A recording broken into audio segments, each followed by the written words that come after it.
PoK में बवाल से परेशान मुनीर को किसने दे दिया टेंडर कि नरेंद्र मोदी को ठिकाने लगा दो। हाफिज सईद के नए प्यादे कसूरी की नई धमकी, पीएम मोदी के लिए क्या कहा जो पाकिस्तान को भारी पड़ जाएगा।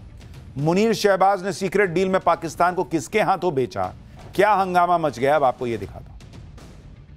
पीओके में जिस तरह से बगावत हुई, जिस तरह से पाकिस्तानी फौज को वहां के लोगों ने दौड़ा दौड़ा कर पीटा, उससे पाकिस्तान को यह तो लग गया कि ऐसे ही हाल रहा तो पीओके आज नहीं तो कल जाने वाला है हाथ से।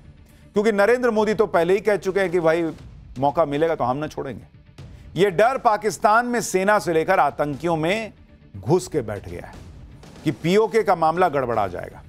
पीओके में एक्टिव आतंकवादियों के दिमाग में यह बात बैठ गई, इसलिए अब एक बार फिर से आतंकवादियों के आका एक्टिव हो रहे हैं और जमकर भारत और मोदी के खिलाफ जहर उगल रहा है। हाफिज सईद का प्यादा सैफुल्लाह कसूरी ऑपरेशन सिंदूर के बाद से ही बौखलाया हुआ है। हाफिज के आदेश पर उसने पहलगाम अटैक की साजिश रची और अब कसूरी ने एक बार फिर पीएम मोदी को धमकी दी।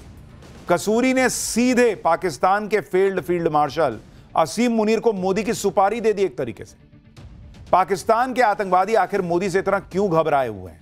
अब मोदी ने ऐसा क्या कर दिया कि पाकिस्तान में आतंकी आकाओं के होश उड़े हुए हैं? पीओके में हो रहे सेना विरोधी प्रदर्शनों का सैफुल्लाह कसूरी की धमकी से क्या कनेक्शन है, आज आपको दिखाऊंगा। लेकिन आप यह भी देखिए कि असीम मुनीर इस वक्त क्या कर रहा है। वो ट्रंप से बलूचिस्तान में मौजूद रेयर अर्थ मटेरियल्स की सीक्रेट डील कराया, जिसको लेकर पाकिस्तान में जबरदस्त हंगामा मचा हुआ है। इसको लेकर इमरान खान की पार्टी ने कैसे मुनीर और शहबाज शरीफ के खिलाफ मोर्चा खोल दिया, इसकी भी आज बात करूंगा। लेकिन पहले एक झलक दी। पिछले कई हफ्तों से पाकिस्तान का सबसे फेवरेट आतंकी सैफुल्लाह कसूरी दिख नहीं रहा था, लेकिन जब से पीओके में जबरदस्त बगावत हुई और पाकिस्तान के हाथ पांव फूले तो एक बार फिर सैफुल्लाह कसूरी बिल से बाहर आया। पहलगाम अटैक का मास्टरमाइंड सैफुल्लाह कसूरी का एक नया वीडियो सामने आया है, जिसमें वो भारत के खिलाफ फिर जहर उगल रहा है। असीम मुनीर की शान में कसीदे पढ़ रहा है और मुनीर से गुहार लगा रहा है कि भारत और नरेंद्र मोदी को सबक सिखा दो। बच्चों का खेल है, मुनीर सबक सिखाएगा भारत को। इतना मार खा ये लोग, लेकिन सुधरने का नाम नहीं ले रहे।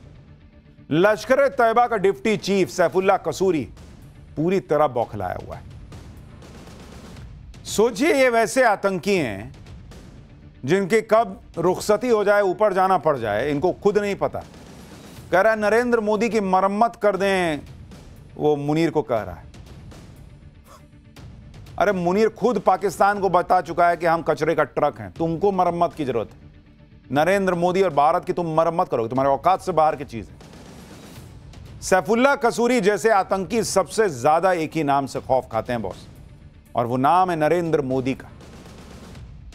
इसलिए यह आतंकी अपने आका और पाकिस्तानी सेना के चीफ असीम मुनीर को कह रहा है कि मोदी को ठिकाने लगा दो, मोदी की मरम्मत कर दो।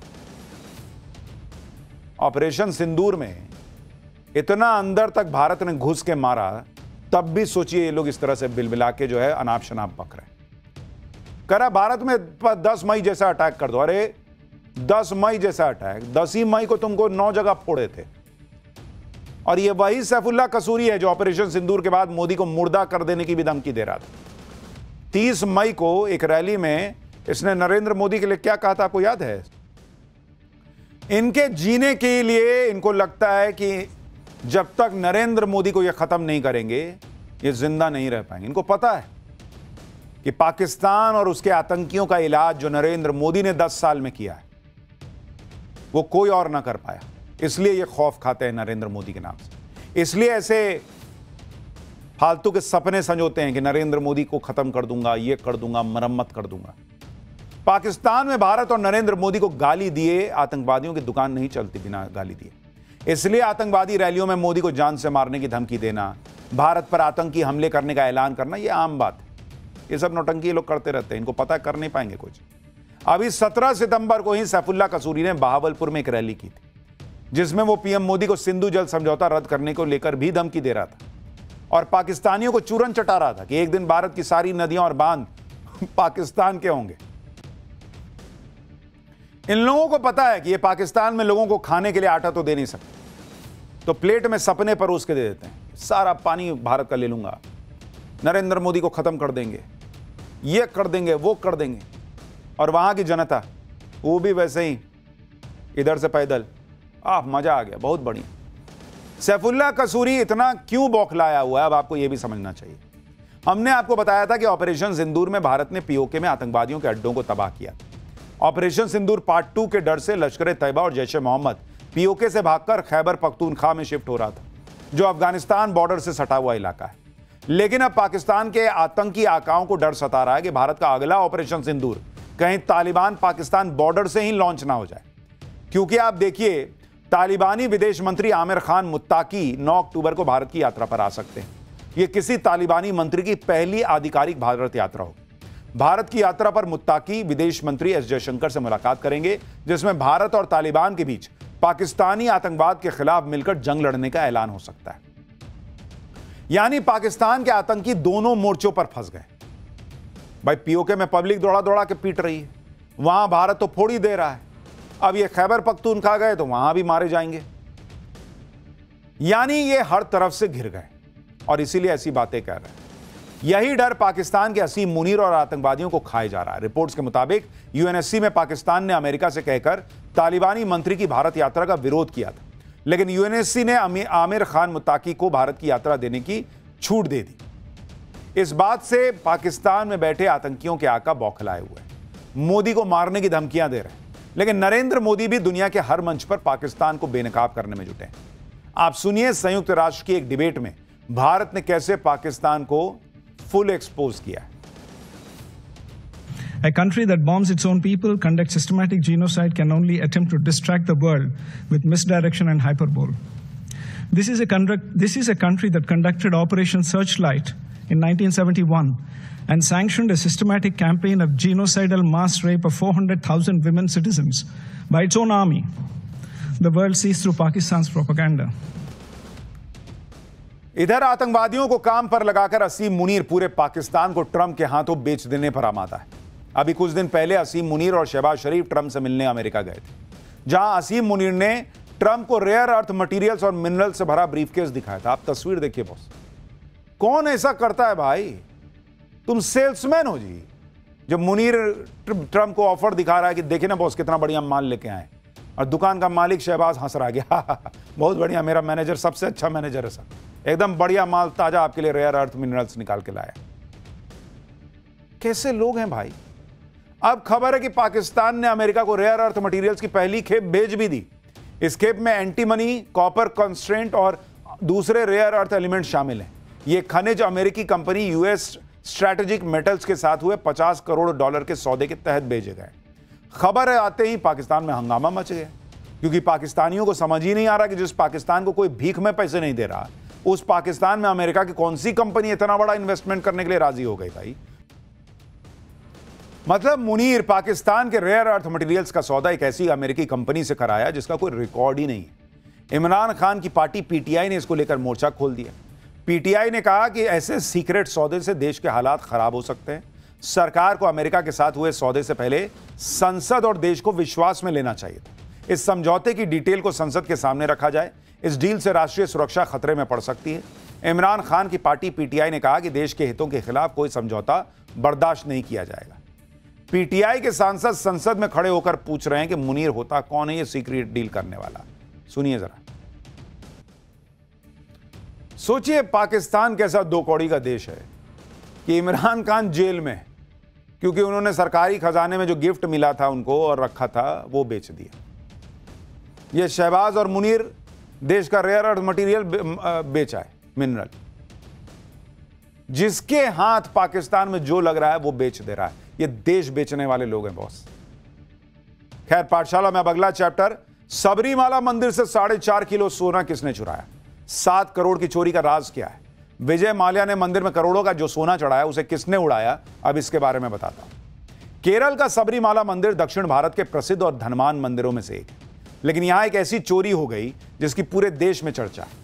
आरोप है कि मंदिर में चढ़े करोड़ों रुपए के सोने में बड़ी हेराफेरी हुई। यह बात सामने आते ही हंगामा मच गया। जगह जगह प्रदर्शन हो रहे हैं।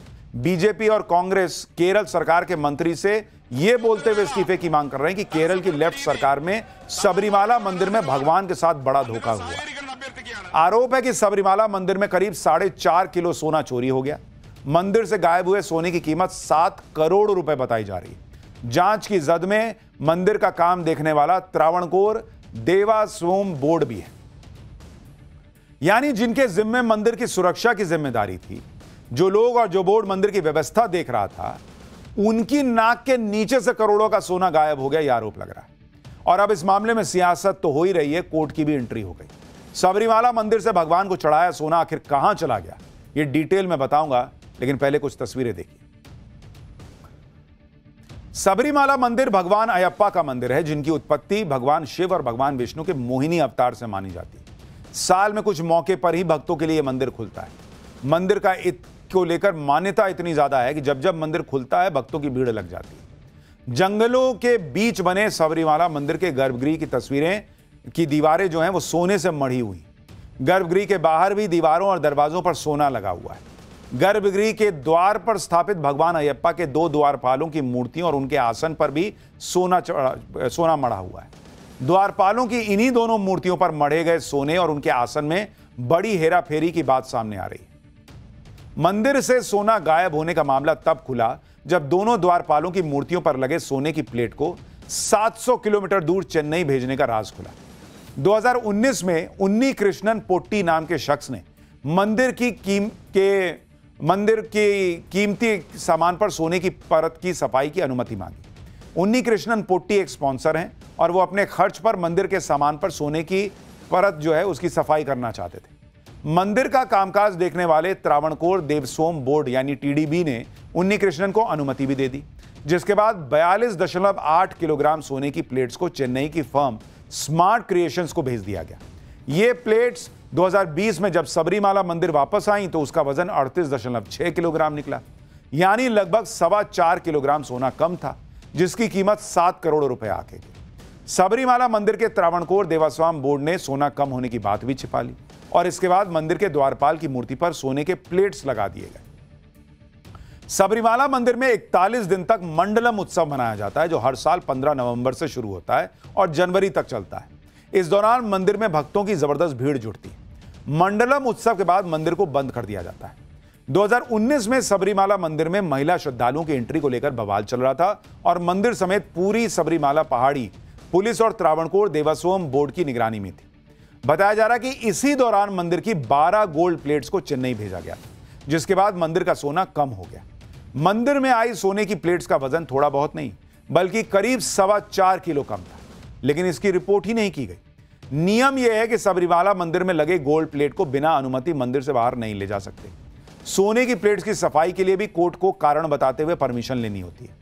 मंदिर के मैनेजमेंट पर नजर रखने वाले स्पेशल कमिश्नर को उसकी जानकारी देनी होती है, लेकिन सबरीमाला मंदिर का मैनेजमेंट देखने वाले त्रावणकोर देवास्वयं बोर्ड ने इस प्रोटोकॉल का पालन नहीं किया, यह आरोप लग रहा है।